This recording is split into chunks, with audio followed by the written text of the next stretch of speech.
በኋላ ሩዜም ደረሰ። በዚህ መልኩ እንግዲህ ያው ፍልፍል አርጌበታለሁ፣ ቃሪያ እንዲሁም የተጠበሰውን ዶሮ አርጌበታለሁ። መንዲን መንዲ ሊያስብለው የሚችለው ትልቁ ነገር የእሳት ሽታ ነው።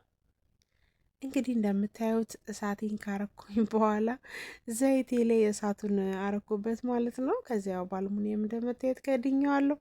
በጣም በቃ እሳቱ ከሌለው ብዙም ደስ አይልም ጣዕሙ ራሱ።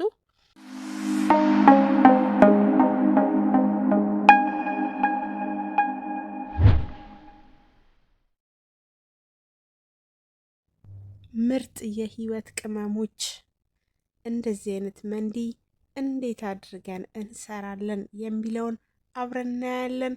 ተከታተሉኝ።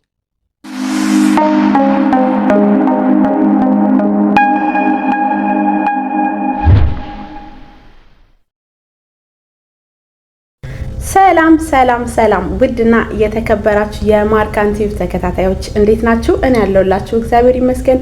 በያላችሁበት ሰላምና ጤና ይብዛላችሁ የኔ ማሮች። እኔ በጣም ደህና ነኝ፣ እግዚአብሔር የተመሰገነ ይሁን። ዛሬ እንግዲህ ምግብ እንሰራለን። ያው እንግዲህ ብዙን ጊዜ የአረብ ሀገር ምግብ ብዙም አይከብድም። ያው አንዳንዴ ቋንቋ እስከምንችል ድረስ የእቃውን ስም ምናምን እስከምናውቀው ነው እንጂ የአረብ ሀገር ምግብ ከመስራት የኢትዮጵያ ሽሮ መስራት ይከብዳል። በጣም ቀላል ነው ከሚገርማችሁ ማለት በቃ እቃዎቹን ብቻ ማወቅ ነው የሚጠበቅብን። ሊያውም እኛ ኢትዮጵያኖች ክሽን ዶሮ እንኳን ስንሰራ ክሽን አድርገን በሎሚ አጥበን ምናምን ልክ እንደ ሀገራችን ፎ አድርገን ነው የምንሰራው እና በጣም ቀላል ነው። እና እንግዲህ ያው ቋንቋ የማይችሉ ልጆች ትንሽ ግር ሊላቸው ይችላል በማለት እስኪ ቪዲዮ አንዳንድ ሰው ጋር ይደርስልኛል ብዬ አስቤ ይሄንን ምግብ ዛሬ ልሰራ አስቤያለሁ ማለት ነው። ያው እንግዲህ የምንሰራው መንዲ ነው። አብረን እንሰራለን። ከመጀመራችን በፊት ለቤት አዲስ የሆናችሁ ሰብስክራይብ እያደረጋችሁ እንዲሁም ላይክ ሼር እያደረጋችሁ ሀሳብ እየሰጣችሁ ታበረታቱኝ ዘንድ በትህትና ጠይቃለሁ። ያው ሀሳብ የሰው ልጅ ያጠነክራል። የሰው ልጅ ሀሳብ በጣም ነው የሚገነባውና ይሁን አንድ እርምጃ ወደፊት እንድትሄዱ የሚያደርጋችሁ የሰው ሀሳብ ነውና ሀሳባችሁን ስጡኝ። እወዳችኋለሁ። ምርጥ የመዳም ቅመሞች አይደላችሁ፣ የህይወት ቅመሞች። በያላችሁበት ሰላማችሁ ይብዛ በማለት ዳይ ወደ አሰራሩ።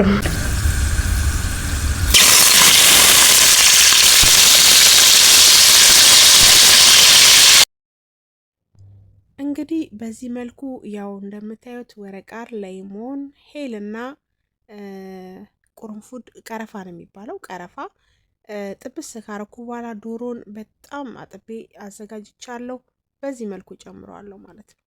እንግዲህ ዶሮ ትንሽ እንደ መቅላት እስከሚል ትንሽ ከድነውና አበስለዋለሁ ማለት ነው። በደንብ አይበስልም።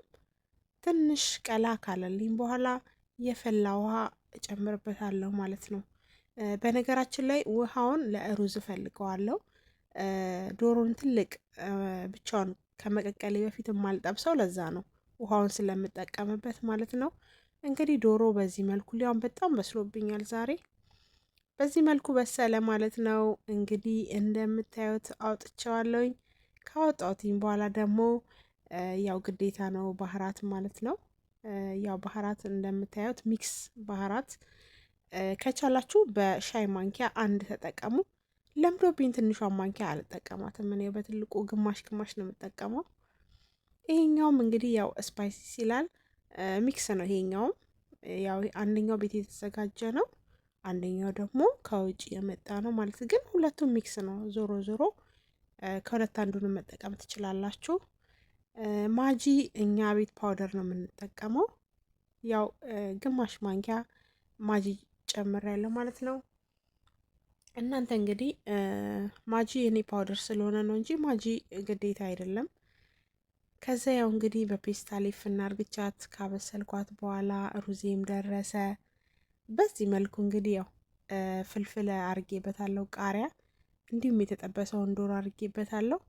መንዲን መንዲ ሊያስብለው የሚችለው ትልቁ ነገር የእሳት ሽታ ነው። እንግዲህ እንደምታዩት እሳቴን ካረኩኝ በኋላ ዘይቴ ላይ እሳቱን አረኩበት ማለት ነው። ከዚያው በአልሙኒየም እንደምታዩት ከድኜዋለሁ። በጣም በቃ እሳቱ ከሌለው ብዙም ደስ አይልም ጣዕሙ ራሱ። በዚህ መልኩ ደርሶልኛል። በነገራችን ላይ የአረብ ምግብ ለመስራት ብዙም ችሎታ አይጠይቅም። እውነት ለመናገር ባህራቶቹንና ቋንቋ ማወቅ ነው የሚጠበቅብን እና ደፋር መሆን። ስለዚህ አዳዲስ ልጆች እንዳትፈሩ፣ ያለውን ነገር እንግዲህ አብረን እንሰራለን ማለት ነው። ለቤት አዲስ የሆናችሁ ሰብስክራይብ እያደረጋችሁ አበረታቱኝ። ላይክ፣ ሼር፣ ሀሳብ መስጠት እንዳይረሳ። እወዳችኋለሁ። መልካም ቀን